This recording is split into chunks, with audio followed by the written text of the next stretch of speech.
ಎಲ್ರಿಗೂ ನಮಸ್ಕಾರ. ಭರವಸೆ ಕನ್ನಡಿಗರು ಚಾನಲ್ಗೆ ಸ್ವಾಗತ ಸುಸ್ವಾಗತ. ಇವತ್ತು ನಮ್ಮ ಜೊತೆ ಮಲ್ಟಿ ಟ್ಯಾಲೆಂಟೆಡ್ ಅಂತ ಹೇಳ್ಬೋದು. ಹೆಂಗೆ ಅಂತಂದರೆ ಅವರು ಡೈರೆಕ್ಟ್ರು, ಆರ್ಟಿಸ್ಟು, ನಿರೂಪಕರು, ಜೊತೆಗೆ ಹಾಡು ಬರೀತಾರೆ, ಹಾಡು ಹಾಡ್ತಾರೆ, ಜೊತೆಗೆ ಎಲ್ಲರನ್ನು ಮನರಂಜಿಸ್ತಾರೆ. ನಿರೂಪಕರು ಕೂಡ ಹೌದು. ನೋಡಿರ್ತೀರ, ಭಾಳಷ್ಟು ಕಾರ್ಯಕ್ರಮಗಳಲ್ಲಿ ಅವ್ರನ್ನ ನೋಡಿರ್ತೀರ ಅಥವಾ ಅವ್ರ ಬಗ್ಗೆ ಕೇಳಿರ್ತೀರ. ಒಂದೊಳ್ಳೆ ಮನಸ್ಸಿರ್ತಕ್ಕಂಥ ವ್ಯಕ್ತಿ. ಸ್ವಾಗತಿಸೋಣ ನಮ್ಮ ಅಭಿಜಿತ್ ಪುರೋಹಿತ್ ಅವ್ರನ್ನ. ನಮಸ್ಕಾರ ಸರ್, ಕಾರ್ಯಕ್ರಮಕ್ಕೆ ಸ್ವಾಗತ. Thank you. ಮೊದಲನೇದಾಗಿ ನಿಮ್ಮ ತಂಡಕ್ಕೆ ಬನವಾಸಿ ಕನ್ನಡಿಗರು ಥ್ಯಾಂಕ್ ಯು ಸೋ ಮಚ್. ಈ ಒಂದು ವೇದಿಕೆನ ಸೃಷ್ಟಿ ಮಾಡಿದ್ದಕ್ಕೆ ನಂಗೆ ತುಂಬ ಖುಷಿ ಇದೆ. ಜೈಕಿರಣ್ ಅವ್ರನ್ನ ಮತ್ತೆ ಭೇಟಿ ಮಾಡ್ತಿರೋದು. ಮುಂಚೆ ಕೆಲಸ ಮಾಡಿದ್ದೀವಿ, ಮತ್ತೆ ಇವತ್ತು ಸೇರ್ತಾ ಇದ್ದೀವಿ. ನನ್ನ ಕಿರುಚಿತ್ರದ ಒಂದು ಕುರಿತಾಗಿ ಇಂಟರ್ವ್ಯೂ ಅಂತ ಹೇಳಿದ್ರು, ನಂಗೆ ತುಂಬ ಖುಷಿ ಆಯಿತು. ಹಾಗಾಗಿ ಇವತ್ತು ನಿಮ್ಮ ಮುಂದೆ ಬಂದಿದ್ದೀನಿ. Thank you so much sir. ಹೇಳಿ, ಏನು ಈ ಡೈರೆಕ್ಟಾಗಿ ವಿಷಯಕ್ಕೆ ಬರೋಣ. ಯಾಕೆ ಈ ಲಕ್ಷ್ಮಿ ಸಿನಿಮಾ ಅನ್ನೋವಂಥದ್ದು, ಮತ್ತು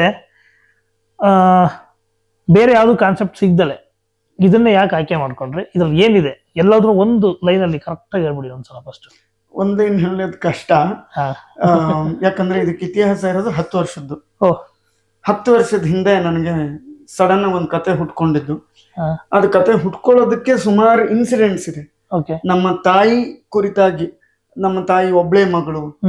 ಅವರು ಮುಂಚೆ ಒಳ್ಳೆ ಕಲಾವಿದರಾಗಿದ್ರು, ಅಂದ್ರೆ ಪೇಂಟಿಂಗ್ ಎಲ್ಲ ಮಾಡ್ತಿದ್ರು, ಹೆಣಕೆ ಅದೆಲ್ಲ ಮಾಡ್ತಿದ್ರು. ಮದ್ವೆ ಆದ್ಮೇಲೆ ಅವೆಲ್ಲ ಬಿಟ್ಬಿಟ್ಟಿದ್ರು. ನಾವು ಚಿಕ್ಕವರಿದ್ದಾಗ ನೋಡಿದೀವಿ ಅವನ್ನೆಲ್ಲ, ಎಷ್ಟು ಚೆನ್ನಾಗ್ ಮಾಡಿದ್ಯಾ ಅಮ್ಮ ಅಂದ್ಬಿಟ್ಟು. ಬಟ್ ಮತ್ತೆ ಮಾಡು ಅಂತ ಹೇಳುವಷ್ಟು ಬುದ್ಧಿ ನಮ್ಗೆ ಇರ್ಲಿಲ್ಲ. ಸೊ ಬೆಳೀತಾ ಬೆಳೀತಾ ಬೆಳೀತಾ ನೋಡಿದಾಗ ಯಾವಾಗ್ಲೂ ನಾವೇನು ಅಚೀವ್ ಮಾಡ್ತೀವಿ, ಮಕ್ಕಳು ನಾವೇನು ಅಚೀವ್ ಮಾಡ್ತೀವಿ, ನಾವೇನು ಸಾಧಿಸ್ತೀವಿ ಅನ್ನೋ ಒಂದು ಕಾತುರದಲ್ಲೇ ಅವರು ತಮ್ಮ ಜೀವನ ನಡೆಸ್ತಾನೆ ಇರ್ತಾರೆ. ಎಲ್ಲೋ ಒಂದ್ ಕಡೆ ನಂಗೆ ಅನಿಸ್ತು, ಅಯ್ಯೋ ಎಲ್ಲ ತಾಯಿಯಂದ್ರು ಅವರಲ್ಲಿ ಏನೋ ಒಂದು ಟ್ಯಾಲೆಂಟ್ ಇರುತ್ತೆ, ಏನೋ ಒಂದು ಅವ್ರಿಗೂ ಆಸೆ ಇರುತ್ತೆ. ಅದೆಲ್ಲ ತುಳ್ಕೊಂಡು ಪಾಪ ಅವರು ಫ್ಯಾಮಿಲಿಗೋಸ್ಕರ ಎಲ್ಲ ಬಿಟ್ಟು ಅವ್ರ ಜೀವನನ ಸಾಗಿಸ್ಬಿಡ್ದು. ಎಲ್ರಿಗೂ ಒಂದೇ ಜೀವನ ಅಲ್ವಾ ಇರೋದು, ಮತ್ತೆ ಅವ್ರು ಯಾವಾಗ ಅದನ್ನೆಲ್ಲ ಅನುಭವಿಸ್ಬೇಕು ಅಂತ. ಸೊ ಈ ಕಾನ್ಸೆಪ್ಟ್ ನನಗೆ ಯಾಕೆ ಬಂತು ಅಂದ್ರೆ, ಅವರು ಅಚೀವ್ ಮಾಡಬೇಕು. ಈ ವಯಸ್ಸಾಗಿರ್ಬೋದು, ಆದ್ರೂ ಈಗ ಅವ್ರಿಗೆ 68 ವಯಸ್ಸು. ನನ್ನ ತಾಯಿಗೆ, ಎಷ್ಟೋ ತಾಯಂದ್ರಿಗೆ ಏನೋ ಒಂದು ಟ್ಯಾಲೆಂಟ್ ಇರುತ್ತೆ. ನಾವು ನಮ್ಮ ಕೆಲಸದಲ್ಲಿ, ನಮ್ಮ ಸಂಸಾರ, ನಮ್ಮ ಜೀವನ ಅಂದ್ಬಿಟ್ಟು ಬ್ಯುಸಿ ಆಗ್ಬಿಡ್ತೀವಿ. ಅವ್ರು ಯಾವಾಗ ಅಚೀವ್ ಮಾಡ್ಬೇಕು, ಅವ್ರು ಆಸೆ ಪಟ್ಟಿದ್ದು ಯಾವಾಗ ಆಚೆ ಬರ್ಬೇಕು, ಅವರಲ್ಲಿ ಇರೋದು ಟ್ಯಾಲೆಂಟು. ಹಂಗಾಗಿ ನಾನು ಅನ್ಕೊಂಡೆ ಇದನ್ನ ಕತೆ ಮಾಡಬಹುದಾ ಅಂತ ಒಂದು ಐಡಿಯಾ ಬಂತು. ಆ ಕತೆ ನಮ್ಮಮ್ಮ ಮುಂದೆ ಹೇಳಿದೆ. ಹಿಂಗೆ ಒನ್ ಲೈನರ್, ಈಗೇನು ಫಿಲ್ಮ್ ನ್ಯೂಸ್ ತೆರೆ ಮೇಲೆ ನೋಡ್ತಿರೋ ಅದನ್ನೇ ನಾನು 10 ವರ್ಷದಿಂದ ಒಂದು ಲೈನ್ ಅಲ್ಲಿ ಹೇಳ್ಬಿಟ್ಟೆ ನಮ್ಮಮ್ಮಗೆ. 10 ವರ್ಷದಿಂದ ಹೇಳಿದ್ರಿ? 10 ವರ್ಷದಿಂದ ಹೇಳಿದೆ. ಹೇಳದ ಕೂಡಲೇ ನಮ್ಮಮ್ಮ ಹತ್ಬಿಟ್ರು. ಅವತ್ತು ಡಿಸೈಡ್ ಮಾಡ್ಕೊಂಡೆ, ಇದು ಮಾಡ್ಲೇಬೇಕು, ಇದು ಗೆಲ್ಲುತ್ತೆ ಅಂತ. ಗೆಲ್ಲುತ್ತೆ ಅಂದ್ರೆ ನನ್ಗೇನಂದ್ರೆ, ಯಾರೊಬ್ರು ನೋಡಿದಾಗ ಗೆಲ್ಲುತ್ತೆ ಅಂದ್ರೆ ಫೇಮಸ್ ಆಗುತ್ತೆ, ಟ್ರೆಂಡಿಂಗ್ ಆಗ್ಬಿಡುತ್ತೆ, ಅದೆಲ್ಲ ಅಲ್ಲ. ಒಬ್ಬ ವ್ಯಕ್ತಿ ಹಿಂಗೆ ಕೂತ್ಕೊಂಡು ನೋಡ್ದ, ಅಯ್ಯೋ ನಮ್ಮಮ್ಮಗೂ ಕತೆ ಹಿಂಗಿರ್ಬೋದಲ್ಲ, ನಮ್ಮಮ್ಮ ನಾನು ಕೇಳಲೇ ಇಲ್ವಲ್ಲ, ಅಥವಾ ನಮ್ಮಮ್ಮಗೂ ಈ ಥರ ಏನೋ ಮಾಡಿಸ್ಬೇಕಲ್ಲ, ಆ ಫೀಲ್ ಬರುತ್ತೆ ಅನ್ನೋದು. ಆ ಗೆಲುವು ನನಗೆ ನಮ್ಮಮ್ಮನ ಕಣ್ಣಲ್ಲಿ ಅವತ್ತು ಕಾಣ್ತು, ಎಸ್ ಮಾಡ್ಬೋದು ಅಂತ. ಬಟ್ ಏನಾಯ್ತು, ಇದು ಫಿಲ್ಮು ಸ್ವಲ್ಪ ದೊಡ್ಡ ಮಟ್ಟದಲ್ಲಿದೆ. ಬಿಕಾಸ್ ಟೆಕ್ನಿಕಲಿ ಕತೆ ವೈಸು ಕನ್ವೆ ಮಾಡೋದು ತುಂಬಾ ಕಷ್ಟ ಆಯ್ತು. ಹಾಗಾಗಿ ಪೋಸ್ಟ್ಪೋನ್ ಮಾಡ್ಕೊಂಡ್ ಬಂದ್ಬಿಟ್ಟಿದ್ದೆ. ಎಷ್ಟರ ಮಟ್ಟಿಗೆ ಪೋಸ್ಟ್ಪೋನ್ ಅಂದ್ರೆ, ಈ ವರ್ಷ ಮಾಡೋಣ, ಬೇಡ ಆಗಲ್ಲ, ದುಡ್ಡು ಹೊಂದಿಸ್ಬೇಕು, ಕಷ್ಟ ಆಗುತ್ತೆ, ಮತ್ತೆ ನೆಕ್ಸ್ಟ್ ಇಯರ್. ಹಿಂಗೆ ಮಾಡ್ತಾ ಮಾಡ್ತಾ ಮಾಡ್ತಾ ಮಾಡ್ತಾ ಒಂದಿನ ಬಂದು ICU ಅಲ್ಲಿ ಇರ್ತೀನಿ. ನನಗೆ ಕ್ರಿಟಿಕಲ್ ಅಂತ ಡಿಕ್ಲೇರ್ ಮಾಡಿರ್ತಾರೆ. ಆಕ್ಸಿಜನ್ ಮಾಸ್ಕ್ ಹಾಕಿರ್ತಾರೆ. 1% ಚಾನ್ಸ್ ಇದೆ ಉಳಿಯೋದು ಅಂತ ಡಾಕ್ಟರ್ ಹೇಳಿರ್ತಾರೆ. ಆ ಟೈಮಲ್ಲಿ 1 ಸೆಕೆಂಡಲ್ಲಿ ಯಾವುದೇ ವ್ಯಕ್ತಿಗಾಗ್ಲಿ ಕೊನೆಯ ಸ್ಟೇಜ್ ಬಂದಾಗ ಇಡೀ ಜೀವನ ಹಿಂಗೆ ಸುತ್ತಾಕತ್ತೆ ಅವ್ನು. ಹೌದು. ಅವಾಗ ಅದೊಂದು ಆಸೆ ಇಟ್ಕೊಂಡಿದ್ನಲ್ಲ, ಮಾಡ್ಲೇ ಇಲ್ವಲ್ಲ ನಾನು, ಹೆಂಗೋ ಹಂಗೆ ಮಾಡ್ಬಿಡ್ಬೇಕಿತ್ತಲ್ಲ, ಮುಗಿದೋಯ್ತಲ್ಲ ಜೀವನ ಅಂತ ಅನ್ಕೊಂಡೆ. ಆದ್ರೆ ನಿಮ್ಮಂಥ ಎಲ್ಲ ಒಳ್ಳೆ ಮನ್ಸಿರೋರು ಎಲ್ಲರೂ ಪ್ರೇ ಮಾಡಿದ್ರಿಂದ, ಸಪೋರ್ಟ್ ಮಾಡಿದ್ರಿಂದ ಮತ್ತೆ ಒಂದು ಜನ್ಮ ಸಿಕ್ತು. ಸಿಕ್ಕ ಮೇಲೆ ರಿಕವರ್ ಆದೆ, ಮತ್ತೆ ಕೆಲಸ ಶುರು ಮಾಡಿದೆ. ಆವಾಗ ಅನ್ಕೊಂಡೆ, ಇನ್ನು ಪೋಸ್ಟ್ಪೋನ್ ಮಾಡೋದು ಬೇಡ, ಇದು ಟೈಮ್ ಬಂದಿದೆ, ಮಾಡೋಣ 100%. ಏನಾಗುತ್ತೋ ಆಗ್ಲಿ, ಎಷ್ಟು ಕಷ್ಟ ಆಗುತ್ತೋ ಪ್ರಯಾಣ ಮಾಡ್ಬಿಡೋಣ ಅಂದ್ಬಿಟ್ಟು ಈಗ 3 ತಿಂಗಳ ಹಿಂದೆ ಸಡನ್ ಆಗಿ ಡಿಸೈಡ್ ಮಾಡಿದೆ. ಮನೆಯಲ್ಲೇ ನಮ್ಮ ಅಮ್ಮದ ಮೊಬೈಲಲ್ಲಿ ಹಿಂಗೆ ಫೋಟೋ ತೆಗೆದೆ, ಅದಕ್ಕೆ ಲಕ್ಷ್ಮಿ ಅಂತ ಒಂದು ಟೈಟ್ಲ್ ಹಾಕ್ಬಿಟ್ಟು ಫೋಟೋ ಎಡಿಟ್ ಮಾಡ್ಬಿಟ್ಟು I am making this film ಅಂದ್ಬಿಟ್ಟು ಹಾಕ್ಬಿಟ್ಟೆ. ವಿತಿನ್ 10 minutes ನಡೆದಿದ್ದು. ಅವತ್ತು ಡಿಸೈಡ್ ಮಾಡಿದ್ದು, ಇವತ್ತಿಗೆ ರೆಡಿ ಆಗಿ ಬಂದು ನಿಂತಿದೆ ಫಿಲ್ಮ್. ಎಸ್. ಈಗ ನೀವು ICU ಬಗ್ಗೆ ಎಲ್ಲ ಹೇಳಿದ್ರಿ, ಅದೊಂದು ವಿಚಿತ್ರವಾದ ಘಟನೆ ಅಂತ ಹೇಳ್ಬೋದು. ನಾನು ನೋಡಿರೋ ಪ್ರಕಾರ ಒಂದು ವಿಚಿತ್ರವಾದ ಘಟನೆ. ನನ್ನ ಜೀವನದಲ್ಲಿ ಒಂದಷ್ಟು ಸಾವು ನೋವುಗಳು ನಾನು ನೋಡಿದ್ದೀನಿ, ಅದೆಷ್ಟು ಹಿಂದೆ ಓಡಾಡಿದ್ದೀನಿ. ನೀವು ಸುಮಾರು ನೋಡಿದ್ದೀರಾ, ನಾವೆಲ್ಲ ಓಡಾಡ್ತಿದ್ವಿ, ನಾವೆಲ್ಲ ವರ್ಕ್ ಮಾಡ್ತೀವಿ, ನೋಡಿದ್ದೀರಾ. ಅದ್ರಲ್ಲಿ ಇದನ್ನೆಲ್ಲ ನೋಡ್ಕೊಂಡ್ ಬಂದಿರೋನಿಗೆ ಒಂದಷ್ಟು ಸಾವು ನೋವುಗಳು ದೊಡ್ಡದು ಅನ್ಸೋದಿಲ್ಲ. ಆದರೆ ನನಗೆ ತುಂಬಾ ದೊಡ್ಡದು, ತುಂಬಾ ವಿಚಿತ್ರ ಅನ್ನಿಸ್ಬಿಡ್ತು ತಮ್ಮ ಒಂದು ಘಟನೆಗಳು ಏನ್ ನಡೀತು ನಿಮ್ ಲೈಫಲ್ಲಿ. ಅದ್ರ ಬಗ್ಗೆ ಒಂದ್ ಸ್ವಲ್ಪ ಬಿಟ್ಟು ಮಾತಾಡೋಣ. ಯಾಕೆಂದ್ರೆ ಅದನ್ನೇ ಒಂದು ವಿಚಾರವಾಗಿ ಮಾತಾಡ್ಬೇಕು, ಕರೆಕ್ಟ್ ಮಾತಾಡ್ಬೇಕಿದೆ ಒಂದಷ್ಟು ವಿಷಯಗಳು. ಹಾಗಾಗಿ ಈಗ ಈ ಸಿನಿಮಾಗ್ ಬಂತಂದ್ರೆ ನೀವು 10 ವರ್ಷ ಕಾದಿದ್ದು ಆ ಟೆಕ್ನಿಕಲಿ ಚೆನ್ನಾಗಿ ಬರ್ಬೇಕು ಅಂತಾನೇನಾ, ಅಥವಾ ಬರೀ ಬಜೆಟ್ಗೋಸ್ಕರನೇ ಹೋಲ್ಡ್ ಮಾಡ್ಕೊಂಡಿದ್ರಾ, ಯಾವ್ದಕ್ಕೋಸ್ಕರ ಹೋಲ್ಡ್ ಮಾಡಿದ್ರಿ? ಯಾಕೆಂದ್ರೆ ನಾನು ಇವಾಗ ಟ್ರೈಲರ್ ನೋಡಿದ್ದೀನಿ, ಟ್ರೈಲರ್ ನೋಡಿ ನಾನು ನಿಮ್ಮ ಹತ್ರ ಮಾತಾಡ್ತಾ ಇದ್ದೀನಿ. ಅದ್ರಲ್ಲಿ ತುಂಬಾ ಇವತ್ತಿನ ಒಂದು ಹೈ ಬಜೆಟ್ ಸಿನಿಮಾಗೆ ಏನ್ ಬೇಕು, ಕ್ವಾಲಿಟಿ ಬೇಕು, ಕಂಪ್ಲೀಟ್ ಆಗಿದೆ. ಬ್ಯಾಕ್ಗ್ರೌಂಡ್ ಮ್ಯೂಸಿಕ್ ಇದೆ, ಕರೆಕ್ಟ್ ಆಗಿದೆ. ಕ್ಯಾಮ್ರಾ ವರ್ಕ್ ತುಂಬಾ ಚೆನ್ನಾಗಿದೆ. ಡೈರೆಕ್ಷನ್ ಇದು ತುಂಬಾ ಚೆನ್ನಾಗಿ ಕಾಣಿಸ್ತಿದೆ.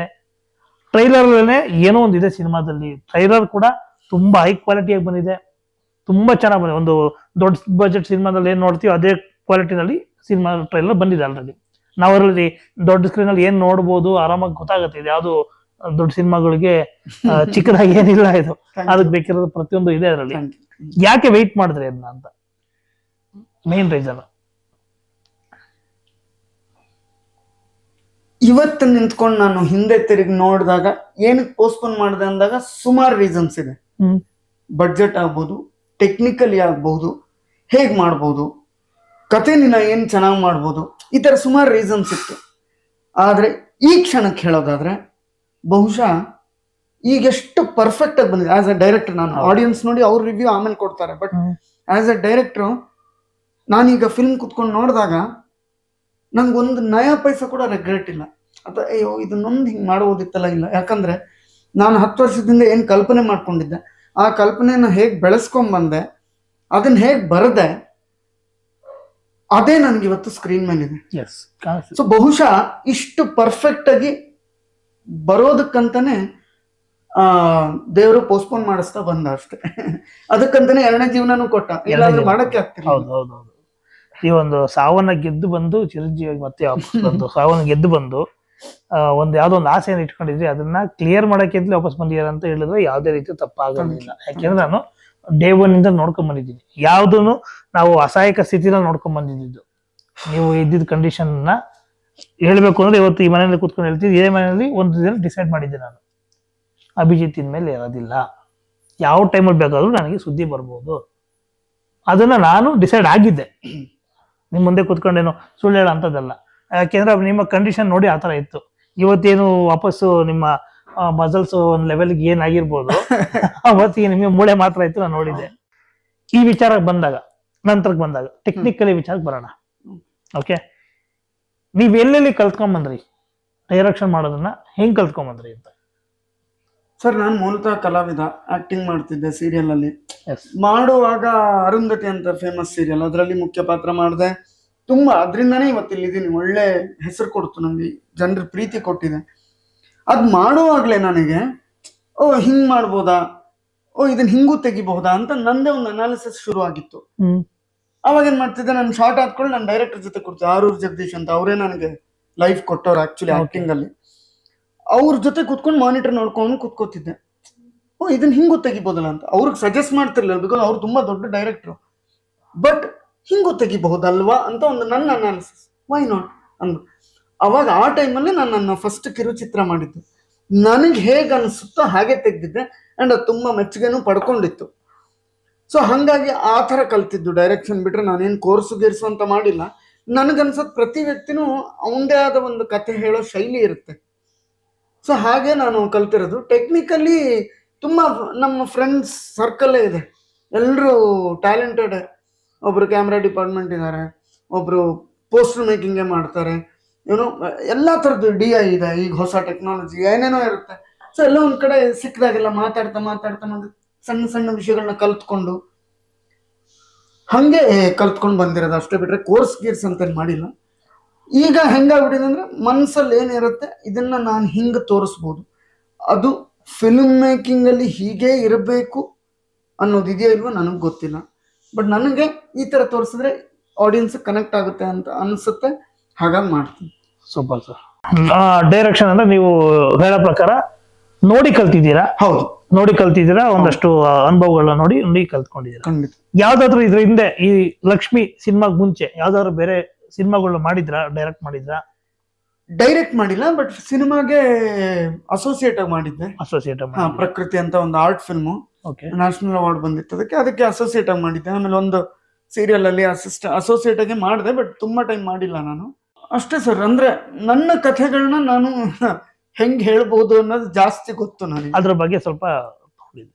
ಸರಿ, ನಂತರ ಸಿನಿಮಾಗೆ ಬರೋಂಥದ್ದು ಬ್ಯಾಕ್ ಗ್ರೌಂಡ್ ಮ್ಯೂಸಿಕ್ ಯಾರು ಮಾಡಿದ್ರು? ಬಹಳ ಚೆನ್ನಾಗಿದೆ, ಯಾಕೆ ಅವರೇ ಆಯ್ಕೆ ಆದ್ರು ಅನ್ನೋಂಥದ್ದು ಒಂದು ಚೆನ್ನಾಗಿದೆ, ಬಹಳ ಚೆನ್ನಾಗಿದೆ. ನಾವು ಟ್ರೈಲರ್ ನೋಡುವಾಗ ತುಂಬಾ ಚೆನ್ನಾಗಿ ಅನಿಸ್ತದೆ, ಅದಕ್ಕೆ ಆಪ್ಟಿಂಗ್ ಆಗಿದೆ. ಸರ್ ಅವರು ಪ್ರಣವ್ ಅಯ್ಯಂಗಾರ್ ಅಂತ, ಅವರು ನಾನೊಂದು ಫಿಲ್ಮ್ ಅಲ್ಲಿ ಆಕ್ಟ್ ಮಾಡಿದ್ದೆ ಅವಾಗ, 3500 ಜಸ್ಟ್ ಪಾಸ್ ಅಂತ ಫಿಲ್ಮ್ ಹೆಸರು. ಅದಕ್ಕೆ music director around 11 years back. ನನ್ನ ಲೈಫ್ ಸ್ಟಾರ್ಟ್ ಆಗಿದೆ ಒಂದು 11 ಇಯರ್ಸ್ ಬ್ಯಾಕ್, ಬಿಕಾಸ್ ಅದ್ರ ಮುಂಚೆ ಬರೀ ಕಾಲೇಜು ಅದು. ಸೊ ಯಾವಾಗ ಆಕ್ಟ್ ಮಾಡಿದ ಫಿಲ್ಮ್ ಅಲ್ಲಿ, ಆ ಫಿಲ್ಮ್ ಸಖತ್ತಾಗಿ ಕೊಟ್ಟಿದ್ರು ಮ್ಯೂಸಿಕ್, ತುಂಬಾ ಚೆನ್ನಾಗಿತ್ತು. ಬಟ್ ಫಿಲ್ಮ್ ನಡೀಲಿಲ್ಲ, ಅಷ್ಟೇನು ಹೆಸರು ಬರಲಿಲ್ಲ ಅವ್ರಿಗೆ. ಬಟ್ ತುಂಬಾ ಒಳ್ಳೆ ಟೆಕ್ನಿಷಿಯನ್, ತುಂಬಾ ಒಳ್ಳೆ ಮ್ಯೂಸಿಷಿಯನ್. ಸೊ ನಾನು ರಂಗಿ ಅಂತ ಒಂದು ಫಿಲ್ಮ್ ಮಾಡಿದೆ, ಸೆಕೆಂಡ್ ಒನ್. ನಾನು ಫಸ್ಟ್ ಶಾರ್ಟ್ ಫಿಲ್ಮ್ ಅಲ್ಲ, ಸೆಕೆಂಡ್ ಶಾರ್ಟ್ ಫಿಲ್ಮ್ ಮಾಡಿದಾಗ ಅದು ಗ್ಲೋಬಲೈಸೇಷನ್ ಬಗ್ಗೆ ಇತ್ತು. ಆಮೇಲೆ ಮಲೆನಾಡಲ್ಲಿ ನಡೆಯುವಂಥ ಕಥೆ. ಸೊ ನನಗೆಲ್ಲೋ ಒಂದು ಕಡೆ ಪ್ರಣವ್ನ ಹೋಗಿ ಒಂದ್ಸಲ ಮೀಟ್ ಮಾಡೋಣ, ಅವ್ರಿಗೆ ಮ್ಯೂಸಿಕ್ ಸೆನ್ಸ್ ತುಂಬಾ ಚೆನ್ನಾಗಿದೆ, ಅಂದ್ರೆ ಕಲ್ಚರಲ್ ಫೋಕ್ ಸ್ಟೈಲು ನೋಡೋಣ ಅಂದ್ಬಿಟ್ಟು ಅಪ್ರೋಚ್ ಮಾಡಿದೆ. ಹೋಗಿ ಕತೆ ತೋರಿಸ್ದೆ, ಶೂಟ್ ಮಾಡ್ಬಿಟ್ಟಿದ್ದೆ. ಆ್ಯಕ್ಚುಲಿ ಶೂಟ್ ಮಾಡ್ಬಿಟ್ಟಿದ್ದೆ. ಅದು ಒಂದು ಇನ್ಸಿಡೆಂಟ್ ಹೇಳ್ತೀನಿ ನಿಮ್ಗೆ ಈಗಿಂದ ಏನಾಯ್ತು ಅಂತ. ಶೂಟ್ ಮಾಡಿದ ಫಿಲ್ಮ್ನ ಹಿಂಗೆ ತೋರಿಸ್ದೆ, ನೋಡಿದ್ರು, ಅಭಿಜಿತ್ ನಾನು ಮಾಡ್ತಾ ಇದ್ದೀನಿ ಫಿಲ್ಮ್. ಅಂದ್ರೆ ಇದು ಆಲ್ಮೋಸ್ಟ್ ಶೂಟ್ ಆಗಿತ್ತಾ? ಇದು ಇದಲ್ಲ, ನಾ ಹೇಳ್ತಿರೋದು ರಂಗಿದು. ಓಕೆ, ಫೈನ್, ಸಾರಿ. ಅಭಿಜಿತ್ ಈ ಫಿಲ್ಮ್ ನಾನು ಮಾಡ್ತಾ ಇದ್ದೀನಿ ಅಂತ ಹಿಂಗೆ ಡೈರೆಕ್ಟ್ ಆಗಿ ಒಪ್ಕೊಂಡು ಅದ್ಭುತವಾಗಿ ಮಾಡಿಕೊಟ್ರು. ಹಾಗಾಗಿ ನಾನು ಈ ಕಥೆ ಯಾವಾಗ ಮಾಡಬೇಕು ಅಂತ ಡಿಸೈಡ್ ಆಯ್ತು, ಪ್ರಣವೇ ಮಾಡೋದು ಇದನ್ನ ಅಂತ ಫಿಕ್ಸ್ ಆಗ್ಬಿಟ್ಟೆ. ಕೊನೆಗೆ ಇನ್ನೇನು ಶೂಟಿಗೆ ಹೋಗ್ಬೇಕು, 10 ದಿನ ಇದೆ. ಪದ್ಮಜರಾವ್ ಮೇಡಮ್ ಕತೆ ಕೇಳಿ ಒಪ್ಕೊಂಡ್ಬಿಟ್ಟಿದ್ದಾರೆ, ಎಲ್ಲ ಆಗಿದೆ. ಮೆಸೇಜ್ ಹಾಕಿದೆ, ಪ್ರಣವ್ ಹಿಂಗೆ ಏನ್ ಮಾಡ್ತಿದ್ದೀರಾ, ಹೇಗಿದ್ದೀರಾ? ತುಂಬಾ ಬ್ಯುಸಿ ಇದ್ದೀನಿ, ಕಾರ್ಪೊರೇಟ್ ವಿಡಿಯೋಸು ಅದು ಇದು, ಐ ಆಮ್ ವೆರಿ ಬ್ಯುಸಿ, ನಾನು ಯಾವುದೂ ಹೊಸ ಪ್ರಾಜೆಕ್ಟ್ ತಗೋತಾ ಇಲ್ಲ. ಓ ಹೌದಾ, ನಾನೊಂದು ಕತೆ ಮಾಡಿದ್ದೀನಿ, ನನಗೆ ಆಸೆ ನೀವೇ ಮ್ಯೂಸಿಕ್ ಮಾಡಬೇಕು ಅಂತ. ನಾ ಒಂದ್ಸಲ ಬರ್ತೀನಿ, ನಿಮ್ಮನ್ನ ಮೀಟ್ ಮಾಡೋಕೆ ಅವಕಾಶ ಕೊಡಿ, ಕತೆ ಹೇಳ್ತೀನಿ, ನಿಮ್ಮ ಇಷ್ಟ ಅಂದೆ. ಡನ್ ಅಭಿಜಿತ್ ಅಂದ್ಬಿಟ್ಟು ಪಾಪ ಅವರು ಬಿಡುವು ಮಾಡಿಕೊಂಡು ಕರೆಸಿದ್ರು. ಕತೆ ಹೇಳಿದೆ, ಮತ್ತೆ ಸೇಮ್ ಸೀನ್. ಅಭಿಜಿತ್ ಮಾಡ್ತೀನಿ ಅಭಿಜಿತ್, ನಾನೇ ಮಾಡ್ತೀನಿ ಅಭಿಜಿತ್ ಅಂದ್ರೆ ಅಷ್ಟ್ರ ಮಟ್ಟಿಗೆ ಅವ್ರ ಕತೆ ಇಷ್ಟ ಆಗೋಯ್ತು. ಸೇಮ್ ಥಿಂಗ್ ಪದ್ಮಜಾ ಮೇಡಮ್ ಜೊತೆ ಆಗಿತ್ತು. ಪದ್ಮಜಾ ಮೇಡಮ್ ಜೊತೆ ನೀವು ಆಮೇಲೆ ಹೇಳ್ತೀನಿ, ಅದು ಒಂದು ಕನಸು ನೆನಸಾಗೋದಿದೆಯಲ್ಲ, ಆ ಒಂದು ವಿಷಯ ನಡೀತು ನನಗೆ. ಸೊ ಪ್ರಣವ್ ಅಯ್ಯಂಗಾರ್ ನಾನೇ ಮಾಡ್ತೀನಿ ಅಂದ್ರು. ನಾನು ಅವ್ರಿಗೆ ಇಷ್ಟೇ ಹೇಳಿದ್ದು, ನಿಮ್ಮನ್ನು ಬಿಟ್ರೆ ನಾನು ಬೇರೆಯವ್ರ ಬಗ್ಗೆ ಯೋಚನೆ ಮಾಡೋಕ್ಕೂ ಆಗಲ್ಲ, ನೀವು ಬ್ಯುಸಿ ಇದ್ದೀನಿ, ನನಗೆ ಮಾಡೋಕ್ಕಾಗದೇ ಇಲ್ಲ ಅಂದರೆ ಅವಾಗ ಅನಿವಾರ್ಯ ಕಾರಣದಿಂದ ನಾನು ಬೇರೆಯವ್ರ ಹತ್ರ ಹೋಗಬೇಕು. ನನ್ನ ಫ್ರೆಂಡ್ಸು ಸಜೆಸ್ಟ್ ಮಾಡಿದ್ರು, ನನ್ನ ಫ್ರೆಂಡ್ ಒಬ್ರು ಇದ್ದಾರೆ, ಸಕದ ಮಾಡ್ಕೊಡ್ತಾರೆ ಆರಾಮಾಗಿ. ನಾನು ಹೇಳಿದೆ, ಯಾರು ಬೇಡ ಗುರು, ನನ್ನ ಹತ್ರ ಇದ್ದಾರೆ, ಅವ್ರ ಹತ್ರ ಹೋಗಿ ಫಸ್ಟ್ ಮೀಟ್ ಮಾಡಿ, ಅವ್ರು ಬೇಡ ಅಂದಮೇಲೆ ಮುಂದಿನ ಯೋಚನೆ ಅಂದೆ. ಅವ್ರು ಒಪ್ಕೊಂಡ್ರು. ನನಗಿದ್ದಿದ್ದಿಷ್ಟೇ, ಆ ಮ್ಯೂಸಿಕ್ ಇದೆಯಲ್ಲ, ಟ್ರೆಡಿಷನಲ್ ಇನ್ಸ್ಟ್ರೂಮೆಂಟ್ಸ್ ನಂಗೆ ಸಖತ್ ಇಷ್ಟ. ಟ್ರೆಡಿಷನಲ್ ಇನ್ಸ್ಟ್ರೂಮೆಂಟ್ಸ್, ಲೈವ್ ಇನ್ಸ್ಟ್ರೂಮೆಂಟ್ಸ್, ಅದನ್ನೊಂದು ನೋಡಿ ನೀವು ಪ್ಲಾನ್ ಮಾಡಿ ಅಂದೆ. ನಾನು ಏನ್ ಆಸೆ ಪಟ್ಟಿದ್ನೋ ಅದಕ್ಕೂ ಮೀರಿ ಮ್ಯೂಸಿಕ್ ಮಾಡಿದ್ದಾರೆ. ತುಂಬಾ ಹೆಮ್ಮೆ ಇದೆ, ತುಂಬಾ ಖುಷಿ ಇದೆ ಅವ್ರ ಜೊತೆ ಕೆಲಸ ಮಾಡಿದ್ದು. ಕಾಣ್ತಾ ಇದೆ. ವೆರಿ ಪ್ಯಾಷನೇಟ್ ಮ್ಯೂಸಿಕ್ ಡೈರೆಕ್ಟರ್, ತುಂಬಾ ಚೆನ್ನಾಗಿ ಬಂದಿದೆ. ಜೊತೆಗೆ ಕ್ಯಾಮ್ರಾಮ್ಯಾನ್ ಏನು ವರ್ಕ್ ಮಾಡಿಸಿದ್ದೀರಾ? ನೀವ್ ಹೇಳ್ತಿರ್ತೀರಾ ಹಿಂಗ್ ಬೇಕು ಅಂತ, ಅದನ್ನ ಅವ್ರು ಅರ್ಥ ಮಾಡ್ಕೊಂಡ್ರೆ ಮಾತ್ರ ಅದು ತೆರೆ ಮೇಲೆ ಬರಕ್ ಸಾಧ್ಯ. ಹೌದು. ಯಾರು, ಹೇಗಾಯ್ತು? ವಿಶ್ವಜಿತ್ ರಾವ್ ಅಂತ, ನಂಗೆ ಸುಮಾರು 10 ವರ್ಷದಿಂದ ಪರಿಚಯ. ಅವಾಗ ನಾನು ಏನೋ ಸಿನಿಮಾಟೋಗ್ರಫಿ ಕೋರ್ಸ್ ಮಾಡ್ತಿದ್ದ, ಹಂಗಾಗಿ ಒಂಥರ ಪರಿಚಯ. ನಾನು ಆಲ್ರೆಡಿ ಶಾರ್ಟ್ ಫಿಲ್ಮ್ ಮಾಡಿದ್ದೆ, ಒಂದು ಅಭಿಮಾನ ಇತ್ತು ಅವನಿಗೆ, ನನ್ನ ಮೇಲೆ ಅಭಿಮಾನ ಇತ್ತು. ನಾನೇ ವಿಶ್ವಜಿತ್ ಹೇಗಿದ್ಯಾ ಅಷ್ಟೇ, ಜಾಸ್ತಿ ರೆಗ್ಯುಲರ್ ಟಚ್ ಅಲ್ಲಿ ಇರೋಂಥವ್ರಲ್ಲ. ರೀಸೆಂಟ್ಲಿ ಶಾಕಾಹಾರಿ ಅಂತ ಫಿಲ್ಮ್ ಬಂತು, ತುಂಬಾ ಚೆನ್ನಾಗಿ ಮಾಡಿದ್ದ. ಹೋಗಿ ಫಿಲ್ಮ್ ನೋಡಿದೆ, ಅವ್ನಿಗೆ ಮೆಸೇಜ್ ಮಾಡಿದೆ, ಹೋಗ್ತಾ ಇದೀನಿ ಕಣೋ. ಅವ್ರೇ ಮಾಡಿರೋದು ಅದು? ಹೌದು, ಓ ಶಾಕಾಹಾರಿ ಕ್ಯಾಮ್ರಾಮನ್ನೇ ನನ್ನ ಶಾರ್ಟ್ ಫಿಲ್ಮ್ಗೆ ಕ್ಯಾಮ್ರಾಮನ್. ಓಹೋ. ಅದಾಗಿದ್ದು ಹೆಂಗೆ ಅಂದ್ರೆ, ನಾ ಹೇಳದ್ನಲ್ಲ, ಪೋಸ್ಟ್ಪೋನ್ ಮಾಡ್ತಾ ಬಂದೆ ನಾನು, ಬಿಕಾಸ್ ಬಡ್ಜೆಟ್ ವೈಸು ಟೆಕ್ನಿಕಲಿ ತುಂಬಾ ಕನ್ಫ್ಯೂಷನ್ಸ್ ಇತ್ತು. ನನಗನ್ನಿಸ್ತು ಶಾಕಾಹಾರಿ ನೋಡಿದಾಗ ಅವನ ಸೆನ್ಸಿಟಿವಿಟಿ ಅರ್ಥ ಮಾಡ್ಕೋತಾನೆ, ತುಂಬಾ ಚೆನ್ನಾಗಿ ಏನೋ ಫ್ರೇಮಿಂಗು ಅದೆಲ್ಲ ಇದೆ, ಲೈಟಿಂಗ್ ಸೆನ್ಸ್ ಇದೆ, ಇವನ್ ನನ್ನ ಕಥೆಗೆ ಏನೋ ಸಜೆಸ್ಟ್ ಮಾಡ್ಬೋದು ಅನ್ಕೊಂಡು ಮೀಟ್ ಮಾಡಿದೆ. ವಿಶ್ವ, ನೀನ್ ಮೀಟ್ ಮಾಡ್ಬೇಕು ಕಣೋ, ಒಂದು ಕತೆ ಇದೆ, ನಾನು ನಿನ್ಗೆ ಹೇಳ್ಬೇಕು, ನಾನು ದಯವಿಟ್ಟು ಅಡ್ವೈಸ್ ಮಾಡ್ತೀಯಾ ಅಂದ್ರೆ. ಹ್ಞೂ ಸರಿ ಅಂತ ಹೋದೆ, ಕತೆ ಹೇಳ್ದೆ. ಹಿಂಗೆ ಕುತ್ಕೊಂಡ್ವಿ, ಮಾತಾಡಿದ್ವಿ. ಅವನು ಪಾಪ ಹುಷಾರಾಗಿತ್ತು, ಖುಷಿ ಆಯ್ತು, ಹಂಗೆ ಹಿಂಗಂತೆಲ್ಲ ಮಾತಾಡ್ದೆಲ್ಲ ಆಯ್ತು. ಕತೆ ಹೇಳ್ದೆ, ಕತೆ ಮುಗೀತು. ಮುಗಿದ್ಮೇಲೆ ಹಿಂಗೆ ಕತೆ ಹೇಳ್ತಾನೆ ವಿ ಸ್ಟಾರ್ಟೆಡ್ ಡಿಸ್ಕಸಿಂಗ್. ಏನ್ ಗೊತ್ತಾ ಇದನ್ನ ಹಿಂಗ್ ಮಾಡ್ಬೋದಲ್ವಾ? ನಾನು ಹಂಗ್ ಮಾಡೋಣ, ಓಕೆ, ಬಟ್ ಇದನ್ನ ಹಿಂಗ್ ಮಾಡಿದ್ರೆ ಹೆಂಗೆ ವಿಶ್ವ, ಬರುತ್ತಲ್ವಾ ಅಂದ್ರೆ, ಹ್ಞೂ ಬರುತ್ತೆ. ಹಿಂಗೆ ಮಾತಾಡ್ತಾ ಡಿಸ್ಕಷನ್ ಮುಗೀತು. ಮುಗಿದ್ಕೊಳ್ಳೆ ಯಾವಾಗ ಶೂಟ್ ಮಾಡ್ಬೇಕು ಅನ್ಕೊಂಡಿದ್ದೀರಾ ಅನ್ಕೊಳ್ಳಿ. ನಾನು ಮೇ ಎಂಡಲ್ಲಿ ಮಾಡ್ಬೇಕು ಅನ್ಕೊಂಡಿದೀನಿ. ಅಯ್ಯೋ, ಮೇ ಎಂಡ್ ಆಗಲ್ವಲ್ಲ? ಇವನ್ಗಾಗಲ್ಲ, ನಾನೇನ್ ಮಾಡಕ್ಕಾಗತ್ತೆ? ಇಲ್ಲ, ಮೇ ಎಂಡಲ್ಲಿ ಇಲ್ಲ, ನಂದು ಬೇರೆ ಶೆಡ್ಯೂಲ್ ಇದೆ. ಅಲ್ಲಪ್ಪ, ಏನ್ ಹೇಳ್ತಿದ್ಯಾ ಅಂದ್ರೆ, ನೀನ್ ಬಿಸಿ ಇದ್ರೆ ನಾನೇನ್ ಮಾಡ್ಲಿ ಅಂತ ಮನ್ಸಲ್ಲಿ, ನೀನ್ ಬಿಸಿ ಇದ್ರೆ ನಾನೇನ್ ಮಾಡ್ಲಿ, ನಾನು ಹೋಗ್ಬೇಕು ಶೂಟಿಂಗು, ಬಿಕಾಸ್ ನನಗೆ ಅಡ್ವೈಸ್ ಕೇಳಕ್ ಬಂದಿದ್ದೀನಿ. ಅಂಡ್ ಅವನು ಆಲ್ರೆಡಿ ದೊಡ್ಡ ಕ್ಯಾಮ್ರಾಮನ್, ಅವನು ಶಾಕಾರಿ ಅಂತಂದು ಒಳ್ಳೆ ಅದ್ಭುತವಾದ ಪ್ರಾಜೆಕ್ಟ್ ಮಾಡಿದ್ದಾನೆ. ನಾನು ಪ್ಲೀಸ್ ನಂಗೆ ಶಾರ್ಟ್ ಫಿಲ್ಮ್ ಮಾಡ್ಕೊಂಡು ಯಾವ ಬಾಯಲ್ಲಿ ಕೇಳಲಿ ಅನ್ಕೊಂಡು. ಅಲ್ಲ, ನೀ ಯಾಕೆ ಹಂಗೆ ಹೇಳ್ತಿದ್ಯಾ ಅಂದ್ರೆ, ನೀನ್ ಮಾಡ್ಬೇಕು ಅನ್ಕೋತಿದ್ಯ. ಮತ್ತೆ ಇಷ್ಟೊತ್ತು ಕತೆ ಕೇಳಿದಾಗ ನನ್ಗೆ ಅದೇ ಅನ್ಸಿದ್ದು, ನಾನೇ ಮಾಡೋದು ಇದನ್ನ. ನನಗೆ ಆಶ್ಚರ್ಯ, ಅಲ್ಲ ಕಣೋ, ಶಾಕಾರಿ ಅಂತ ಫಿಲ್ಮ್ ಮಾಡಿದ್ಯಾ ಆಲ್ರೆಡಿ. ಅಭಿ, ಕಥೆಗೆ ಇರುವಂತ ಶಕ್ತಿನೇ ಬೇರೆ, ದೊಡ್ಡದು ಚಿಕ್ಕದು ಅನ್ನೋದಿಲ್ಲ. ಇದು ತುಂಬಾ ಅದ್ಭುತವಾದ ಕಥೆ ಇದೆ, ನಾನೇ ಮಾಡ್ತೀನಿ, ಒಟ್ಟಿಗೆ ಮಾಡೋಣ, ಚೆನ್ನಾಗಿ ಮಾಡೋಣ ಅಂತ. ನೀವು ನಂಬಲ್ಲ, ನನಗೆ ಅದ್ರ ಬಗ್ಗೆ ಹೇಳ್ಕೊಳಕ್ ಯಾವ ಸಂಕೋಚನೂ ಇಲ್ಲ. ನಾನು ತುಂಬಾ ಚಿಕ್ಕ ಮಟ್ಟದಲ್ಲಿ ಯೋಚನೆ ಮಾಡಿದ್ದೆ, ಅಂದ್ರೆ ಇದನ್ನ ಸ್ವಲ್ಪ ಕಡಿಮೆ ರೇಟಲ್ಲಿ ಸಿಗುವಂತ ಕ್ಯಾಮ್ರಲ್ಲಿ ಮಾಡೋಣವಾ, ಬಿಕಾಸ್ ಬಡ್ಜೆಟ್ ವರ್ಕ್ ಆಗ್ಬೇಕು, ಏನೋ ಹೆಂಗಾರ ಮಾಡೋಣ ಅಂತ. ಅವನು ಹೇಳ್ದ, ಅಭಿ ಕಥೆಗೆ ಕಾಂಪ್ರಮೈಸೇ ಬೇಡ ಅಭಿ, ಚೆನ್ನಾಗಿ ಮಾಡೋಣ ಅಂದ್ಬಿಟ್ಟು. ಸೊ ಅವ್ನು ಹೇಳಿದ್ಮೇಲೆ ಎಷ್ಟು ಮೋಟಿವೇಟ್ ಆಯ್ತು ಅಂದ್ರೆ, ನಾನು ಅಲ್ಲಿಂದ ಫ್ರಮ್ ಕಾಸ್ಟ್ಯೂಮ್ ಇಂದ ಹಿಡ್ಕೊಂಡು ಮ್ಯೂಸಿಕ್ಕು, ಲೈಟ್ಸು, ಕ್ಯಾಮರಾ, ಲೊಕೇಶನ್ನು ಎಲ್ಲವೂ ಒಂದು ಲೆವೆಲ್ ಮೇಲೆ ಯೋಚನೆ ಮಾಡಕ್ ಶುರು ಮಾಡಿದೆ. ಇವತ್ತು ಆ ಫಿಲ್ಮ್ ಈ ರೇಂಜಿಗೆ ಬಂದು ನಿಂತಿದೆ ಅಂದ್ರೆ ಖಂಡಿತ ಅವತ್ತು ಅವ್ನು ಹೇಳಿದ ಮಾತು ನಿಜಾನೇ. ಇದು ಚೆನ್ನಾಗಿದೆ ಕತೆ, ಇದನ್ನ ಮಾಡಿದ್ರೆ ಚೆನ್ನಾಗೇ ಮಾಡ್ಬೇಕು, ನೀವು ಕಾಂಪ್ರಮೈಸ್ ಮಾಡ್ಕೊಂಡು ಮಾಡೋಕ್ಕಾಗಲ್ಲ. ಸೊ ಶಾಕಾಹಾರಿ ಕ್ಯಾಮ್ರಾಮನ್ ನನ್ನ ಶಾರ್ಟ್ ಫಿಲ್ಮ್ಗೆ ಕ್ಯಾಮ್ರಾಮನ್ ವಿಶ್ವಜಿತ್ ರಾವ್. ಅಂಡ್ ನೀವು ಹೇಳ್ದಂಗೆ ಸೆಟ್ ಅಲ್ಲಿ ಎಷ್ಟು ಚೆನ್ನಾಗಿತ್ತು ಅಂದ್ರೆ, ಅದು ಏನ್ ಗೊತ್ತಾ, ಇದು ಸ್ವಲ್ಪ ಈ ಕಡೆ ಇಡಬಹುದಾ ಅಂತ ಕೇಳ್ತಿದ್ದೆ. ಇದು ಸ್ವಲ್ಪ ಈ ಕಡೆ ಹೋಗ್ಬಿಟ್ರೆ ಇದು ತುಂಬಾ ಚೆನ್ನಾಗಿ ಕಾಣುತ್ತೆ ನನಗೆ, ಬಿಕಾಸ್ ಅವನ ಮೇಲೆ ಕಾನ್ಫಿಡೆನ್ಸ್, ಸಖತ್ತಾಗಿ ವರ್ಕ್ ಮಾಡ್ತಾನೋ ನಮ್ ನಂಬಿಕೆ ಅಲ್ವಾ. ಹೌದು, ಆ ನಂಬಿಕೆ ಮೇಲೆ ನಾನು ಅವನ್ನ ಇವ್ನ್ ಮಾಡ್ತಾನೆ, ಇನ್ನೇನ್ ಬೇಕು ನನಗೆ ಖುಷಿ ಅಂತ. ಹಂಗಾಗಿ ಅವ್ನ ಹತ್ರ ಸಜೆಸ್ಟ್ ಹ್ಞೂ ಕಣ, ನಿಂಗೆ ಸರಿ ಅನಿಸ್ತಿದ್ರೆ ಓಕೆ ನನಗೆ ಅಂತಿದ್ದೆ. ಅವನು ಅಷ್ಟೇ. ನಾನು ಇವಾಗ ವಿಶ್ವ ಏನ್ ಗೊತ್ತಾ, ನನಗೆ ಇಲ್ಲಿ ಬದಲು ಅಲ್ಲಿಂದ ಎಂಟ್ರಿ ಆದ್ರೆ ಚೆನ್ನಾಗಿರುತ್ತೆ, ನನಗೆ ಆ ಲುಕ್ ನಂಗೆ ಇದಾಗುತ್ತೆ. ಅವ್ನು ಎಷ್ಟು ಚೆನ್ನಾಗಿ ಅರ್ಥ ಮಾಡ್ಕೋತಾನೆ, ಬಿಕಾಸ್ ಅವನು ಬರೀತಾನೆ, ಅವನು ತುಂಬಾ ಕ್ರಿಯೇಟಿವ್ ಮನುಷ್ಯ. ಸರಿ ಅಭಿ, ಆಯ್ತು, ಮಾಡ್ಬೋದು ಹಿಂಗೆ ಡಿಸ್ಕಸ್ ಮಾಡ್ಕೊಂಡು ಮಾಡಿದ್ದು. ನಾನು ಒಂದು ಶೂಟ್ ಮುಗಿದ್ಮೇಲೆ ಹೇಳ್ದ, ಅಭಿ ನಂಗೆ ಎಷ್ಟು ಖುಷಿ ಇದೆ ಗೊತ್ತಾ, ಆ ನಮ್ ರ್ಯಾಪೋ ಇತ್ತಲ್ಲ ಎಷ್ಟು ಚೆನ್ನಾಗಿ ವರ್ಕ್ ಆಯ್ತು ಗೊತ್ತಾ ಅಂದ. ಅದು ಗೊತ್ತಾಗಿಲ್ಲ ನಮ್ಗೆ, ಮಾತಾಡುವಾಗ ನಾವು ಶೂಟ್ ಮಾಡುವಾಗ ರ್ಯಾಪ್ ಗಿಪ್ ಅದೆಲ್ಲ ಯೋಚನೆ ಮಾಡಿಲ್ಲ, ಕತೆ ಅಂತ ಹೋಗ್ಬಿಟ್ಟಿದೀವಿ. ಮುಗಿದ್ಮೇಲೆ ಅವ್ನು ಅಂದಾಗ ಅನ್ಸ್ತು, ಹೌದಲ್ವಾ ಎಷ್ಟು ಚೆನ್ನಾಗಿ ಒಂದು ಹೊಂದಾಣಿಕೆ ಮೇಲೆ ಕೆಲಸ ಮಾಡಿದ್ವಿ, ಯಾವ್ದು ಕಾಂಪ್ರಮೈಸ್ ಇಲ್ಲದೆ ತುಂಬಾ ಚೆನ್ನಾಗಿ ಮಾಡಿದ್ವಿ. And I am very lucky, ಅಂತ ಒಳ್ಳೆ ಮ್ಯೂಸಿಕ್ ಡೈರೆಕ್ಟರ್, ಇಂಥ ಒಳ್ಳೆ ಸಿನಿಮಾಟೋಗ್ರಫರು, ಇಂಥ ಒಳ್ಳೆ ಆಕ್ಟರ್ಸ್ ಎಲ್ಲಾ ಸಿಕ್ಕಿದ್ದು ನನ್ನ. ಸಿನಿಮಾ ನೋಡಕ್ ಇನ್ನೂ ಒಂದು ಕಾರಣ ಏನಪ್ಪಾ ಅಂತಂದ್ರೆ, ಶಾಕಾಹಾರಿ ಸಿನಿಮಾ ಯಾರಾದ್ರೂ ಒಂದು ವೇಳೆ ನೋಡಿಲ್ಲ ಅಂತಂದ್ರೆ ಒಂದು ಸಲ ನೋಡಿ. ಶಾಕಾಹಾರಿ ನೀವು OTT ನಲ್ಲಿ ಸಿಗುತ್ತೆ, ನೋಡಿ, ಒಂದ್ಸಲ ನೋಡಿ, ಇವತ್ತೇ ನೋಡಿದ್ರೆ ಯಾಕೆ ಲಕ್ಷ್ಮಿ ಸಿನಿಮಾ ನೋಡ್ಬೇಕು ಅನ್ನೋದಕ್ಕೆ ಅದಕ್ಕೊಂದು ಕಾರಣ ಇದೆ. ಅದೇ ಕ್ಯಾಮರಾಮನ್ ಈ ಸಿನಿಮಾ ಕೆಲಸ ಮಾಡಿದ್ದಾರೆ, ಅದ್ಭುತವಾಗಿ ಕೆಲಸ ಮಾಡಿದ್ದಾರೆ. ನೋಡಿ, ಒಂದ್ಸಲ ನೋಡಿ, ಟ್ರೈಲರ್ ನೋಡಿ, ನಿಮ್ಗೆ ಇದನ್ನು ಮ್ಯಾಚ್ ಮಾಡಿ. ತುಂಬಾ ಚೆನ್ನಾಗಿದೆ, ಬಹಳ ಚೆನ್ನಾಗಿದೆ. ಎಸ್, ಮಧ್ಯದಲ್ಲಿ ಮಾತಾಡ್ತಾ ಲೊಕೇಶನ್ ಅಂತ ಹೇಳಿದ್ರಿ, ಯಾವ ಲೊಕೇಶನ್ ಉಪಯೋಗಿಸ್ಕೊಂಡಿದ್ದೀರಾ ಇದು? ಸರ್, ಲೊಕೇಶನ್ ಒಂದು ಮಜಾ ಇತ್ತು. ನಾನು ಮೂಲತಃ ಈ ಕಥೆ ನಡೆಯೋದೇ ಒಂದು ನಾರ್ತ್ ಕರ್ನಾಟಕ ಅಲ್ಲಿ, ಉತ್ತರ ಕರ್ನಾಟಕ. ಹೌದು, ಬಟ್ ಸರಿ, ಮಧ್ಯೆ ಡಿಸ್ಟರ್ಬ್ ಮಾಡ್ತೀನಿ. ತೊಂದ್ರೆ ಇಲ್ಲ. ಯಾವ ಊರು ನಿಮ್ದು? ನಾವು ಮೂಲತಃ ಇಳಕಲ್, ನಮ್ಮ ತಂದೆಯವ್ರು ಬಂದು ಇಳಕಲ್ ಹತ್ರ ಹನುಮಸಾಗರ ಅಂತ, ನಮ್ಮ ತಾಯಿ ಊರು ಬಂದು ಗದಗ. ಸೊ ನಾವ್ ಮನೇಲಿ ಮಾತಾಡೋದೆಲ್ಲ ಉತ್ತರ ಕರ್ನಾಟಕದ ಭಾಷೆನೆ. ಸೊ ಬಟ್ ಶೂಟ್ ಅಂತ ಬಂದಾಗ ಒಂದು ಇಡೀ ಟೀಮ್ ನ ಕಟ್ಕೊಂಡು, ಬಿಕಾಸ್ ಪದ್ಮಜರಾವ್ ಇದ್ದಾರೆ, ಅವರು ನನಗೆ ಒಂದು ದಿನ ಅವ್ರ ಅಮೂಲ್ಯವಾದ ಟೈಮ್ ನ ನನಗೆ ಕೊಡ್ತಾರಂದ್ರೆ ಅದಕ್ಕಿಂತ ಬೇರೆ ಇಲ್ಲ. ಅಂಥದ್ರಲ್ಲಿ ನಾನು ಔಟ್ಡೋರ್ ಶೂಟ್ ಪ್ಲಾನ್ ಮಾಡ್ಕೊಂಡು ಅವ್ರನ್ನ ಟ್ರಾವೆಲ್ ಮಾಡಿಸ್ಕೊಂಡು ಏನೋ ಅದು ಪ್ರೊಡಕ್ಷನ್ ವ್ಯಾಲ್ಯೂ ತುಂಬಾ ಹೈ ಆಗ್ಬಿಡುತ್ತೆ. ಅಂದ್ರೆ it is beyond my affordability. ಹಾಗಾಗಿ ನಾನು ಬೆಂಗಳೂರು ಸುತ್ತಮುತ್ತನೇ ಲೊಕೇಶನ್ ಹುಡ್ಕೋಣ ಅಂದ್ಬಿಟ್ಟು ಎಲ್ಲೆಲ್ಲೋ ಹೋದೆ, ಹಳ್ಳಿಗಳಿಗೆಲ್ಲ ಹೋದೆ.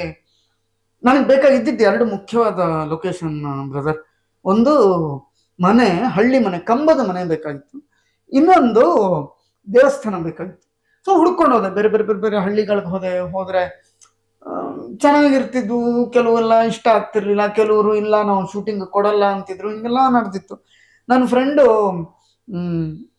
ಲಕ್ಷ್ಮೀ ಬರಮ್ಮ ಅಂತ ಸೀರಿಯಲ್ ಡೈರೆಕ್ಟರ್ ಯಶವಂತ್ ಪಾಂಡು ಅಂತ, ಅವನ್ನ ಮೀಟ್ ಮಾಡಕ್ ಹೋದೆ. ಏನಕ್ಕಂದ್ರೆ ಕತೆ ಹೇಳ್ತೀನಿ ನಿನಗೆ ಅಂತ. ನಾನು ಕೆಲವ್ರನ್ನ ಆರಿಸ್ಕೊಂಡಿದ್ದೆ, ಒಂದು 3-4 ಜನನ. ಅವ್ರಿಗೆ ನಾನು ಕತೆ ಹೇಳ್ಬೋದು, ಅವರಿಂದ ನನಗೆ ಇನ್ಪುಟ್ ಸಿಗ್ಬೋದು, ಕತೆ ಇನ್ನ ಚೆನ್ನಾಗಾಗುತ್ತೆ. ಬಿಕಾಸ್ ನಾನು ಫಿಕ್ಸ್ ಆಗ್ಬಿಟ್ಟಿದ್ದೆ ಹಿಂಗೆ ಇರಬೇಕು ಕತೆ ಅಂತ. ಏನ್ ಲೋಪದೋಷ ಇದೆ ಅಥವಾ ಏನ್ ಇಂಪ್ರೂವೈಸ್ ಆಗ್ಬೋದು, ಏನ್ ಮಿಸ್ಸಿಂಗ್ ಇದೆ, ಇವ್ರು ನನಗೆ ಹೇಳ್ಬೋದು ಅನ್ನೋ ನಂಬಿಕೆ. ಆ ಲಿಸ್ಟಲ್ಲಿ ಯಶವಂತ್ ಪಾಂಡುನ್ ಮೀಟ್ ಮಾಡಕ್ ಹೋದಾಗ ಅವನು ಸಜೆಸ್ಟ್ ಮಾಡ್ದ, ನವೀನ್ ಸೋಮನಹಳ್ಳಿ ಅವ್ರ ಮನೆ ನಿಂಗೆ ಸೂಟ್ ಆಗುತ್ತೆ ಅಭಿ ಅಂತ ಹೇಳ್ದ. ಹೋದೆ ಹುಡ್ಕೊಂಡು. ಹೋದ್ರೆ ನೀವು ನಂಬಲ್ಲ, ಒಂದು ನಮ್ಮಲ್ಲಿ ಮೈಂಡ್ ಸೆಟ್ ಇದೆ, ಉತ್ತರ ಕರ್ನಾಟಕದ ಕಂಬದ ಮನೆ ಅಂದ್ರೆ ದೊಡ್ಡ ದೊಡ್ಡ ಕಂಬನ ಇರುತ್ತೆ, ಅದು ವಾಡೆ. ಹೌದು, ಅಲ್ಲಿ ಇರುವಂತ ಶ್ರೀಮಂತ ಕುಟುಂಬಗಳೇನಿತ್ತೋ ಅವ್ರ ಹತ್ರ ಇದ್ದಿದ್ದಂತ ವಾಡೆ. ಇನ್ನು ಮಿಡಲ್ ಕ್ಲಾಸ್ ಬಡವರದ ಮನೆಯಲ್ಲೆಲ್ಲ ಚಿಕ್ಕ ಕಂಬ ಇತ್ತು. ನನ್ನ ಮನೆಯಲ್ಲಿ ಅಂದ್ರೆ ನನ್ನ ಅಜ್ಜನ ಮನೆಯಲ್ಲಿ ಹನುಮಸಾಗರ ಇಳಕಲ್ ಹತ್ರ, ಅಲ್ಲಿ ಕೂಡ ಈಗೇನ್ ನಾನು ಶೂಟ್ ಮಾಡಿದ್ದೀನಿ ಅದೇ ತರ ಕಂಬಗಳು. ಸೊ ನಂಗೆ ಹೋದಾಗ ಇದು ಪರ್ಫೆಕ್ಟ್ ಲೊಕೇಶನ್ ಅಪ್ಪ, ಆ ಮನೆನೇ ಇಲ್ಲಿದೆ, ನನಗೆ ಶೂಟಿಂಗ್ ಮಾಡಕ್ಕೆ ಕೂಡ ಬಂದಿದೆ ಅಂದ್ಬಿಟ್ಟು ಅದನ್ನೇ ಫಿಕ್ಸ್ ಮಾಡಿದೆ. ಆ ಮನೆಯವರು ತುಂಬಾ ಕೋಆಪರೇಟ್ ಮಾಡಿದ್ರು. ಬಿಕಾಸ್ ನಾವು ಪ್ಯಾಕಪ್ ಮಾಡಿದಾಗ ರಾತ್ರಿ 1:15 ಎಂಚಲ್ ತೆಗಿಲಿಕ್ ಬಿಟ್ರ? ಎಲ್ಲಿ ಯಾವ್ದು ಏನು ಇಲ್ಲ, ತೆಗ್ದಿಲ್ಲ. ಏನು ಹಂಗೆ ಯೂಸ್ ಮಾಡಿದ್ವಿ. ಲೈಟಿಂಗ್ ಹಂಗ್ ಮಾಡ್ಕೊಂಡಿದೀವಿ. ಹೌದಾ? ಲೈಟಿಂಗ್ ಹಂಗ್ ಮಾಡಿರೋದು, ಹೆಂಚಿಂದ ಲೈಟ್ ಬಂದಿರೋ ತರ ತೋರಿಸಿರೋದು. ಸೊ ಮನೆಯವ್ರು ತುಂಬಾ ಕೋಆಪರೇಟ್ ಮಾಡಿದ್ರು. ಬಿಕಾಸ್ ರಾತ್ರಿ 1:30ವರೆಗೂ ಶೂಟ್ ಮಾಡಿದೀವಿ. ಆಯ್ತು ಮಾಡ್ಕೊಳ್ಳಿ ಅಭಿಜಿತ್, ನಿಮ್ ತಾಯಿಗೋಸ್ಕರ ಮಾಡ್ತಿರಲ್ಲ ಮಾಡಿ ಅಂದ್ಬಿಟ್ಟು ತುಂಬಾ ಎಂಕರೇಜ್ ಮಾಡಿದ್ರು. ಸೊ ಅದಕ್ಕೆ ಆ ಲೊಕೇಶನ್ ಸೂಪರ್. ಸೊ ನನಗೊಂದು ಕೊರಗಿತ್ತು ಹೇಳ್ಬೇಕು ಅಂತಂದ್ರೆ, ಯಾಕೆ ಅಭಿಜಿತ್ ಅವರು ಎಲ್ರಿಗೂ ಫೋನ್ ಮಾಡಿದ್ದಾರೆ, 10 ವರ್ಷದ ಸ್ನೇಹಿತರಿಗೆಲ್ಲ, ನನಗೆ ಯಾಕೆ ಯಾವ್ದಕ್ಕೂ ಕಾಲ್ ಮಾಡಿಲ್ಲ, ಏನಾರು ಒಂದು ಕೇಳೋದಕ್ಕೊಂದು ಕಾಲ್ ಮಾಡಿದ್ರೆ ಚೆನ್ನಾಗಿರ್ತಿತ್ತಲ್ಲ ಅಂತ ಅನ್ನಿಸ್ತಿದ್ರು. ಅದು ಇವಾಗ ಸಡನ್ ಆಗಿ ಅದು ಕ್ಲಿಯರ್ ಆಯ್ತು ಹೇಳ್ಬೇಕು ಅಂತಂದ್ರೆ. ಪರವಾಗಿಲ್ಲ, ಆ ಸಿನಿಮಾ ಬಗ್ಗೆ ಯಾರು ಗೊತ್ತಿಲ್ದಿರೋಂಥ ವಿಚಾರಗಳನ್ನ ಬಂದು ನನ್ನ ಜೊತೆ ಶೇರ್ ಮಾಡ್ಕೊಂತಿದ್ದೀರಲ್ವಾ. ಸೊ ಅಲ್ಲಿ ನಾನು ಈ ಸಿನಿಮಾ ಕನೆಕ್ಟ್ ಆಗ್ಬಿಟ್ಟಿದ್ದೀನಿ ಕ್ಲಿಯರ್ ಆಗಿ ಅಂತ ಹೇಳ್ಬಿಟ್ಟು ಒಂದು ಖುಷಿ ಕೊಡ್ತು ನನಗೆ. ಎಸ್. ನಂತರ ಬೇರೆ ಏನಕ್ಕೆ ನಾನು ಇನ್ನೊಂದು ಪ್ರಶ್ನೆ ಕೇಳಬೇಕು, ಈ ಸಿನಿಮಾನ ಯಾಕೆ ಜನ ನೋಡಬಾರ್ದು? ನೋಡ್ಬೇಕಾ? ಯಾಕೆ ನೋಡಬಾರ್ದು? ಕಷ್ಟ. ಯಾಕೆ ನೋಡ್ಬೇಕು ಅನ್ನೋದಕ್ಕೆ ನಾವು ಟ್ರೈಲರ್ ನೋಡ್ರೆ ಸಾಕು ಸರ್. ಟ್ರೈಲರ್ ನೋಡ್ರೆ ಯಾಕೆ ನೋಡ್ಬೇಕು ಅಂತ ಗೊತ್ತಾಗುತ್ತೆ, ನೋಡ್ತಾರೆ. ಈಗ ಯಾಕೆ ನೋಡಬಾರ್ದು?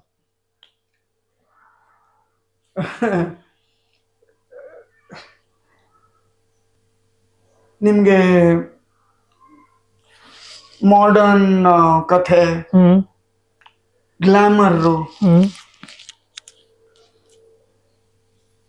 ಸಿಟಿಯಲ್ಲಿ ನಡೆಯುವಂತ posh music, culture, city culture, ನಾವೆಲ್ಲ ಅದನ್ನೇ ಮಾಡ್ತಾ ಇರೋದಲ್ವಾ. ಹೌದೌದು. ಅದು ಬೇಕು ಅಂದ್ರೆ ದಯವಿಟ್ಟು ಫಿಲ್ಮ್ ನೋಡ್ಬೇಡಿ. ನಿಮ್ಗೆ ಅದು ಏನೂ ಸಿಗಲ್ಲ. ನಿಮ್ಗೆ ಇಲ್ಲಿ ಸಿಗೋದು ಒಬ್ಬ ತಾಯಿ. ಪ್ರತಿ ಮನೇಲಿ ಒಬ್ಬ ತಾಯಿ ಇರ್ತಾಳೆ. ಪ್ರತಿ ಮಗನು ತನ್ನ ತಾಯಿನ ಪ್ರೀತಿಸ್ತಾನೆ. ಪ್ರತಿ ತಾಯಿಯಲ್ಲೂ ಏನೋ ಒಂದು ಟ್ಯಾಲೆಂಟ್ ಇರುತ್ತೆ. ಏನಿಲ್ಲ ಅಂದ್ರೆ ಕುಕಿಂಗ್ ಟ್ಯಾಲೆಂಟ್ ಅಂತೂ ಎಲ್ಲ ತಾಯಿ ಅಂದ್ರಲ್ಲಿ ಇದ್ದೇ ಇರುತ್ತೆ. ಅದನ್ನ ನಾವು ಇಡೀ ಜೀವನ ತಿನ್ಕೊಂಡು ಜೀವನ ಮಾಡಿದೀವಿ.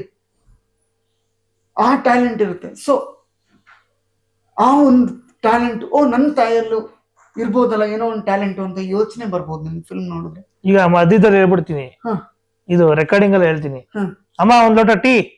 ಎಸ್, ನೋಡಿ ಸಿಕ್ಬಿಡುತ್ತೆ ನಮಗೆ ಟೀ ಅಲ್ವಾ, ತಲೆ ಬಿಸಿ ಆಗೋದಿಲ್ಲ ಅಲ್ವಾ.